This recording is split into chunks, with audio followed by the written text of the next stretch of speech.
രണ്ടും ഒരേ പാർട്ടിയല്ലേ പറയുന്നത്. നിങ്ങൾക്ക് പോലും ഇങ്ങനെ ചോദിക്കാൻ തോന്നിയാലേ കോൺഗ്രസ് സംരക്ഷിക്കാവുന്ന എല്ലാ തരത്തിലും സംരക്ഷിച്ചിട്ട് ഇപ്പം കൈവിട്ട് പോയ കഴിഞ്ഞ സമയത്ത് അല്ല പോലീസിന്റെ വീഴ്ചയല്ല. പോലീസ് എത്രയോ കേരളത്തിലെ തെളിയിക്കപ്പെടാത്ത കേസുകൾ വളരെ ഭംഗിയായി രാജ്യത്തിന് മാതൃകയാകുന്ന രീതിയിൽ തെളിയിച്ച കേരള പോലീസിനെ കുറിച്ച് വീഴ്ചയെന്ന് നമുക്ക് ഒരിക്കലും പറയാൻ പറ്റില്ല. കോടതി പറയുന്ന അനുസരിച്ച് മാത്രമല്ല, സ്വന്തമായ രാഷ്ട്രീയ പാർട്ടിക്ക് ഒരു നിലപാടുണ്ടായിരുന്നെങ്കിൽ നേരത്തെ ചെയ്യേണ്ടി. നമസ്കാരം. പാലക്കാട് MLA എവിടെയാണ് എന്നതിന് ഇപ്പോഴും ഉത്തരമില്ല. പോലീസ് കേരളത്തിന് പുറത്തുമൊക്കെ രാഹുൽ മാങ്കൂട്ടത്തിനെ അന്വേഷിച്ച് നടപ്പാണ്. സാധാരണഗതിയിൽ കേരള പോലീസിന്റെ പവർ നമ്മളൊക്കെ കാണുന്നുണ്ട്. ഏതെങ്കിലും ഒരു കുറ്റവാളിയെ കണ്ടെത്തുക എന്നുള്ളത് മണിക്കൂറുകൾക്കുള്ളിൽ കേരള പോലീസിനെ കൊണ്ട് സാധ്യമായ ഒരുപാട് കേസുകളും സംഭവങ്ങളുമുണ്ട്. പക്ഷേ രാഹുൽ മാങ്കൂട്ടത്തിന്റെ വിഷയത്തിൽ എത്തുമ്പോൾ ആ കാര്യങ്ങൾക്ക് പലപ്പോഴും വലിയ വീഴ്ചകളാണ് സംഭവിച്ചുകൊണ്ടിരിക്കുന്നത്. ഇത് പോലീസിന്റെ അനാസ്ഥയെന്നാണ് കഴിഞ്ഞ ദിവസം രമേശ് ചെന്നിത്തല അടക്കം ചൂണ്ടിക്കാണിച്ചത്. രാഹുൽ മാങ്കൂട്ടത്തിനെതിരെ പാർട്ടി കൃത്യമായ നടപടിയെടുത്തിട്ടുണ്ട് എന്നും ഇനി രാഹുൽ മാങ്കൂട്ടത്തിനെ പിടിച്ചു കൊടുക്കണമെന്ന് പാർട്ടിയോട് പറയരുത് എന്നുള്ള ഒരു പരിഹാസം പറയുമ്പോൾ അവിടെ യഥാർത്ഥത്തിൽ പോലീസിന്റെ വീഴ്ചയെ ചൂണ്ടിക്കാണിക്കുക തന്നെയാണ് ചെയ്തത്.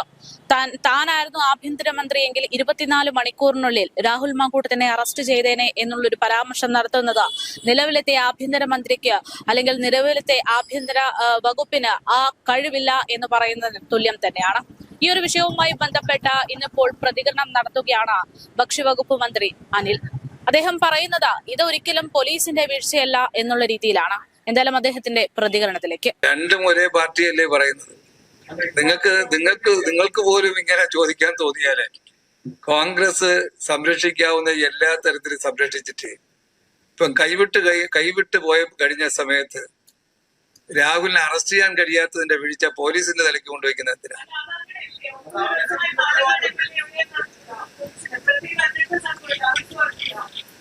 അതെല്ലാം വഴിയെ വരും.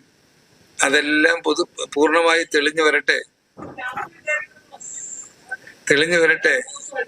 അതെ, രണ്ടു ദിവസം കഴിഞ്ഞാലും ഇതെല്ലാം നമ്മുടെ മുന്നിൽ വരുമല്ലോ.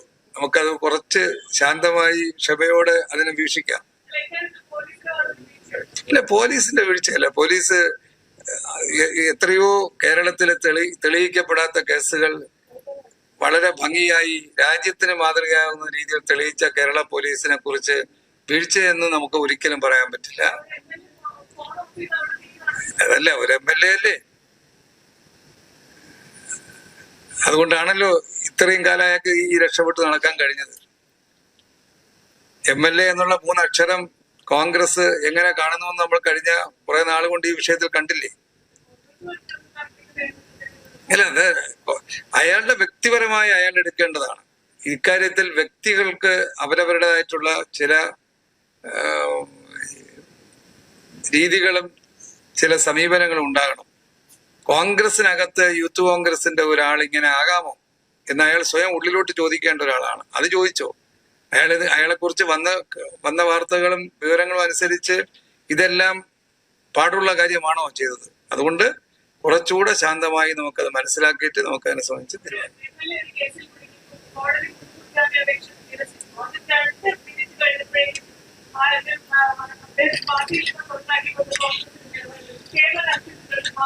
കോടതി പറയുന്ന അനുസരിച്ച് മാത്രമല്ല, സ്വന്തമായ രാഷ്ട്രീയ പാർട്ടിക്ക് ഒരു നിലപാടുണ്ടായിരുന്നെങ്കിൽ നേരത്തെ ചെയ്യേണ്ടി. അപ്പം കോടതിയുടെ തെളിവിന്റെ അടിസ്ഥാനത്തിൽ, തീരുമാനത്തിന്റെ അടിസ്ഥാനത്തിൽ വരെ കാത്തിരിക്കണമായിരുന്നോ എന്ന് അവർ ആലോചിക്കട്ടെ. ഞാൻ ആ വിഷയത്തെ കുറിച്ച് അധികം പറഞ്ഞു പോകാൻ ഉദ്ദേശിക്കുന്നില്ല. അത് കുറച്ചുകൂടെ കഴിഞ്ഞിട്ട് നമുക്ക് പറയാം. ഞാൻ അത് പറയുന്നത് ശരിയല്ല എന്നുള്ളതുകൊണ്ട് പറയുന്നില്ല. ഞങ്ങളെല്ലാം അങ്ങനെ കൃത്യമായി കോടതിയുടെ മുന്നിലേക്ക് പോകുന്നവരെ കാത്തു നിൽക്കുന്ന രീതിയില്ല. പോലീസിലേക്ക് എത്തുന്നവരെ കാത്തു നിൽക്കാറില്ല. ഞങ്ങൾ അതിനു മുമ്പ് തന്നെ ഞങ്ങൾ തീരുമാനം എടുക്കും. ഇത് നിവർത്തികേട് കൊണ്ട് അവസാനം ഇന്നലെ കോടതി പരാമർശം വന്നതിന് ശേഷം അവർക്ക് നിർബന്ധിതമായതാണ്. പിന്നെ ഇപ്പൊ അവർ ന്യായീകരിച്ചുകൊണ്ട് പോലീസിന്റെ തലയ്ക്ക് ചാർത്താൻ വേണ്ടിയാണ് ആലോചിക്കുന്നത്. അതെല്ലാം പൊതുസമൂഹം കാണുന്നുണ്ട് എന്ന് മാത്രം നമ്മൾ കരുതിയാൽ മതി. എന്തായാലും ഇത്തരത്തിൽ കോൺഗ്രസിനെയും CPM-നെയും ഒരേപോലെ പ്രതിസന്ധിയിലാക്കിക്കൊണ്ടാണ് രാഹുൽ മാങ്കൂട്ടത്തിൽ ഒളിവിൽ കഴിയുന്നത് എന്നത് തന്നെയാണ് വാസ്തവം. പാർട്ടിയെ ഏറ്റവും വലിയ നാണക്കേടിലേക്ക് തള്ളിവിട്ടിരിക്കുന്ന ഒരു സമയം തന്നെയാണ് ഇത്. എങ്ങനെയെങ്കിലും ഭരണ തുടർച്ച അല്ലെങ്കിൽ ഭരണത്തിലേക്ക് തിരിച്ചു വരിക അല്ലെങ്കിൽ തങ്ങളുടെ സ്ഥാനം വീണ്ടും ഉറപ്പിക്കുക എന്നുള്ള ശ്രമത്തിന്റെ ഭാഗമായിട്ട് ശക്തമായിട്ടുള്ള പ്രവർത്തനങ്ങളുമായിട്ടാണ് കോൺഗ്രസ് രംഗത്തേക്ക് വന്നിരുന്നത്. വലിയ സാധ്യതകളുള്ള സാഹചര്യത്തിലാണ് പെട്ടെന്ന് ഇത്തരത്തിൽ രാഹുൽ മാങ്കൂട്ടത്തിനെതിരെ ഒരു ലൈംഗികാരോപണ ഗർഭചിത്ര പരാതി ഉയരുന്നതും പാർട്ടി ഒന്നടങ്കം അതിൽ ആശയക്കുഴപ്പത്തിലാക്കുന്നതും. തുടക്കം മുതൽ തന്നെ രാഹുൽ മാങ്കൂട്ടത്തിനെതിരെ നടപടിയെടുക്കുക എന്നുള്ളത് പാർട്ടിക്കും കുറച്ച് കടുത്ത സാഹചര്യം തന്നെ ഉണ്ടാക്കി. പക്ഷേ പിന്നീട് അങ്ങോട്ട് കഴിഞ്ഞ ദിവസം ഉണ്ടായ കോടതി വിധി അടക്കം പരിഗണിച്ചുകൊണ്ട് കൃത്യമായിട്ടുള്ള നിലപാടിലേക്ക് കോൺഗ്രസ് എത്തുകയായിരുന്നു. എങ്കിലും എന്തുകൊണ്ടാണ് ഈ തീരുമാനം എടുക്കാൻ വൈകിയത് എന്നുള്ളൊരു ചോദ്യം അവിടെ അവശേഷിക്കുന്നുണ്ട്. എന്നാലും മറ്റ് പാർട്ടികൾ അല്ലെങ്കിൽ ഇതിനു മുമ്പുണ്ടായിട്ടുള്ള പല സമയത്തും ഇത്തരത്തിലുള്ള വിഷയങ്ങൾ ഉണ്ടായപ്പോൾ CPM പോലുള്ള പല സംഘടനകളും എടുക്കാത്ത തീരുമാനം കൃത്യമായ നിലപാടോടുകൂടെ കോൺഗ്രസ് എടുത്തു എന്നുള്ളത് തന്നെയാണ് ഇവിടെ ഏറ്റവും കൂടുതൽ ചർച്ച ചെയ്യപ്പെടുന്നത്. ഇങ്ങനെ കോൺഗ്രസിനെ സംബന്ധിച്ച് തദ്ദേശ തെരഞ്ഞെടുപ്പ് സമയത്ത് മുന്നോട്ട് പോകാനുള്ള ഒരു അവസരം തല്ലിക്കെടുത്തിയത് രാഹുൽ മാങ്കൂട്ടത്തിനെതിരത്തിലുള്ള പ്രവർത്തനങ്ങളാണോ എന്നുള്ള ഒരു ആശങ്ക നിലനിൽക്കുമ്പോഴാണ് CPM-നെ അല്ലെങ്കിൽ LDF-നെയും ഇതേ തരത്തിൽ തന്നെ ഈ ഒരു വിഷയം ബാധിക്കുന്നത്. കാരണം ആഭ്യന്തര വകുപ്പിന്റെ ഏറ്റവും വലിയ വീഴ്ചയായിട്ടാണ് രാഹുൽ മാങ്കൂട്ടത്തിനെ ഈ 9ാം ദിവസവും കണ്ടെത്താൻ സാധിച്ചിട്ടില്ല എന്നുള്ള വിഷയം ചൂണ്ടിക്കാണിക്കുന്നത്. പോലീസിന്റെ ഏറ്റവും വലിയ പിടിപ്പുകേടായിട്ട് ഇതിനെ ചൂണ്ടിക്കാണിക്കുകയാണ്. കഴിഞ്ഞ ദിവസം അടക്കം പോലീസ് അടക്കം പറഞ്ഞ ചില കാര്യങ്ങളുണ്ട്. അതായത് രാഹുൽ മാങ്കൂട്ടത്തിന്റെ സമീപത്ത് എത്തുന്നതിന്റെ മണിക്കൂറുകൾക്ക് മുമ്പാണ് രാഹുൽ മാങ്കൂട്ടം പലയിടങ്ങളിൽ നിന്നും രക്ഷപ്പെടുന്നത് എന്ന്. ആഭ്യന്തര പോലീസിന്റെ ഉള്ളിൽ തന്നെ രാഹുൽ മാങ്കൂട്ടത്തിന് ചാരൻ അല്ലെങ്കിൽ രാഹുൽ മാങ്കൂട്ടത്തിന് വിവരങ്ങൾ ചോർത്തി നൽകുന്ന ആരെങ്കിലും ഉണ്ടോ എന്നതടക്കമുള്ള സംശയങ്ങൾ പോലീസിൽ നിന്നടക്കം ഉയരുമ്പോൾ എന്തുകൊണ്ട് രാഹുൽ മാങ്കൂട്ടത്തിന്റെ അറസ്റ്റ് വൈകുന്നു എന്നുള്ളതൊക്കെയാണ് ചോദ്യം. എന്തായാലും പാലക്കാട്ടുകാർ ഈ ഒരു വിഷയവുമായി ബന്ധപ്പെട്ട് ശക്തമായിട്ടുള്ള പ്രതികരണവുമായിട്ട് രംഗത്ത് വരുന്നു. മാങ്കൂട്ടത്തിനൊപ്പം തന്നെ നിൽക്കുന്ന ഒരു വിഭാഗം ഇന്നും സജീവമാണ് എന്നതും പറയേണ്ടതുണ്ട്. നിലവിലുള്ള ഓരോ ആരോപണങ്ങളും അത് രാഹുൽ മാങ്കൂട്ടത്തിന്റെ രാഷ്ട്രീയ ഭാവിയെ തുലയ്ക്കാൻ വേണ്ടി മാത്രമുള്ള ഒന്നാണ് എന്നും ഇതൊക്കെ ആരോപണങ്ങളാണ്. ഇത് യഥാർത്ഥത്തിൽ ഒരു വ്യക്തിയെ മാത്രം കുറ്റം പറയാൻ പറ്റുന്ന വിഷയമല്ല എന്നുള്ളതാണ് ഈ വിഷയത്തിൽ പ്രധാനമായിട്ട് ഉയരുന്ന ഒരു അഭിപ്രായം. അതേസമയത്ത് ഒരു രാഷ്ട്രീയ നേതാവ് എന്ന നിലയിൽ ഒരിക്കലും മാതൃകാപരമായിട്ടുള്ള ഒരു പ്രവർത്തനമല്ല രാഹുൽ മാങ്കൂട്ടത്തിന്റെ ഭാഗത്തു നിന്നുണ്ടായത് എന്നാണ് എതിർ വിഭാഗം വാദിക്കുന്നത്. എന്തായാലും രാഹുൽ മാങ്കൂട്ടത്തിൽ ശരിയാണോ തെറ്റാണോ എന്നുള്ള സജീവമായിട്ടുള്ള ചർച്ചകൾ നീളുമ്പോഴും രാഹുൽ മാങ്കൂട്ടം എവിടെയാണ് എന്നുള്ള ചോദ്യങ്ങളാണ് ഇവിടെ ഏറ്റവും പ്രധാനപ്പെട്ട ഉയർന്നു കേൾക്കുന്നത്. ഇന്നിപ്പോൾ രാഹുൽ മാങ്കൂട്ടം ജാമ്യാപേക്ഷ നൽകിയിരിക്കുന്നു എന്നുള്ള വിവരങ്ങൾ പുറത്തു വന്നിട്ടുണ്ട്. ബലാത്സംഗ കേസിൽ ഹൈക്കോടതിയിൽ മുൻകൂർ ജാമ്യാപേക്ഷ നൽകിയിരിക്കുകയാണ് Rahul Mamkootathil MLA. Thiruvananthapuram principal sessions കോടതിയാണ് കഴിഞ്ഞ ദിവസം അദ്ദേഹത്തിന്റെ അപേക്ഷ തള്ളിയത്. ഇതേ തുടർന്നാണ് ഇന്ന് അദ്ദേഹം പുതിയ നീക്കവുമായിട്ട് രംഗത്തേക്ക് വരുന്നത്.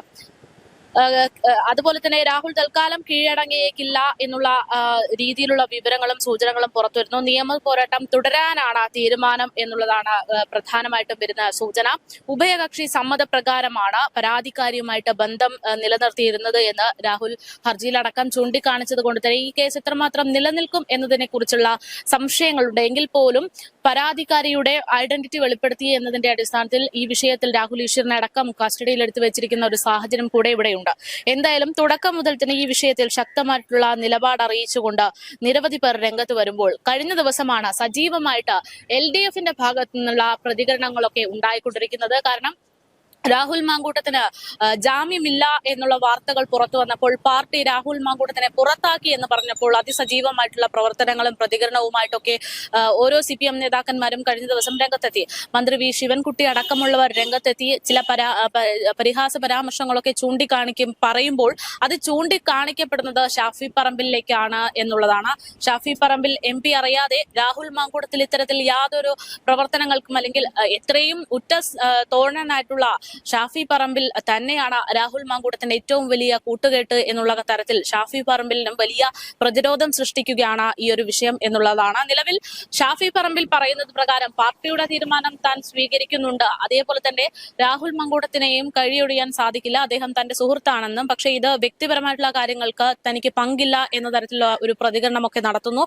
എന്തായാലും വളരെ നിർണായകമായിട്ടുള്ള ഒരു സാഹചര്യം തന്നെയാണ് കോൺഗ്രസിനെ സംബന്ധിച്ച ഈ ഒരു വിഷയം. കാരണം നിലവിലത്തെ സാഹചര്യം സാഹചര്യത്തിൽ ഒരു തിരിച്ചുവരവ് അത് തന്നെ പ്രതീക്ഷിച്ചുകൊണ്ടിരിക്കുകയാണ്. പെട്ടെന്ന് ഒരിക്കലും പ്രതീക്ഷിക്കാത്ത ഇങ്ങനെ ഒരു തിരിച്ചടി കോൺഗ്രസിനുണ്ടാകുന്നത്. പക്ഷേ ഇതിൽ തുടക്കം മുതൽ തന്നെ പ്രതിപക്ഷ നേതാവ് എടുത്തിട്ടുള്ള നിലപാട്, അദ്ദേഹത്തിന്റെ ഉറച്ച തീരുമാനം അതും ഏറെ ശ്രദ്ധേയമാകുന്നുണ്ട്. കാരണം തുടക്കം മുതൽ തന്നെ രാഹുൽ മാങ്കൂട്ടത്തിലെ സസ്പെൻഡ് ചെയ്യുക മാത്രം മതി എന്നുള്ള നിലപാടിലായിരുന്നു പാർട്ടി. പിന്നീട് കാര്യങ്ങളൊക്കെ നോക്കി വിലയിരുത്തിയതിനു ശേഷം അദ്ദേഹത്തെ ഒരുപക്ഷെ പാർട്ടിയിലേക്ക് തിരികെ എടുക്കാം എന്നുള്ള തീരുമാനത്തിലൊക്കെ ആയിരുന്നു. പക്ഷെ അപ്പോൾ പോലും VD സതീശൻ കൃത്യമായിട്ട് തുടക്കം മുതൽ തന്നെ പറഞ്ഞിട്ടുള്ള ഒരു കാര്യമുണ്ട്. പ്രതിപക്ഷ ഒരിക്കലും ഇത്തരത്തിലൊരു പ്രതികരണം അല്ലെങ്കിൽ പ്രവർത്തനങ്ങൾ ഒരു നേതാവിന്റെ ഭാഗത്തു നിന്നുണ്ടാകരുത്, ഒരു രാഷ്ട്രീയ പ്രവർത്തകന്റെ ഭാഗത്തു നിന്നുണ്ടാകരുത്. താൻ ഈ നിലപാടിൽ ഉറച്ചു നിൽക്കുന്നുണ്ട്. രാഹുൽ മാങ്കൂട്ടത്തിനോട് വലിയ സൗഹൃദമൊന്നും വേണ്ട എന്നുള്ള തീരുമാനത്തിൽ തന്നെയാണ് VD സതീശൻ ഉണ്ടായിരുന്നത്. അതുകൊണ്ട് തന്നെ പ്രതിപക്ഷ നേതാവിന്റെ നിലപാട് തന്നെയാണ് ഇപ്പോൾ കോൺഗ്രസിനെ കുറച്ച് ആശ്വാസമായിരിക്കുന്നത് എന്ന് പറയാതെ വയ്യ. എന്തായാലും രാഹുൽ മാങ്കൂട്ടത്തിൽ എവിടെ എന്നുള്ള ചോദ്യങ്ങൾ നിൽക്കുമ്പോൾ അവിടെ പോലീസിന്റെ അനാസ്ഥ തന്നെയാണ് ചൂണ്ടിക്കാണിക്കപ്പെടുന്നത്. ഈ ഒരു വിഷയത്തിൽ ഇപ്പോൾ സഖാക്കന്മാർ അല്ലെങ്കിൽ LDF സ്ഥാനാർത്ഥികൾ, LDF മന്ത്രിമാരെല്ലാം ന്യായീകരിച്ചുകൊണ്ട് രംഗത്തെത്തുന്നുണ്ട് എങ്കിൽ പോലും രാഹുൽ മാങ്കൂട്ടത്തിനെ പിടിക്കാത്തിടത്തോളം കാലം, പ്രത്യേകിച്ച് ഇത്ര ദിവസം നീണ്ടുനിന്ന് രാഹുൽ മാങ്കൂട്ടത്തിനെ ഒളിക്കാനുള്ള സാഹചര്യം ഒരുക്കിയിട്ടുണ്ടെങ്കിൽ അത് വലിയ രീതിയിലുള്ള പോലീസിന്റെ അനാസ്ഥ തന്നെയാണ് എന്നുള്ളതാണ്.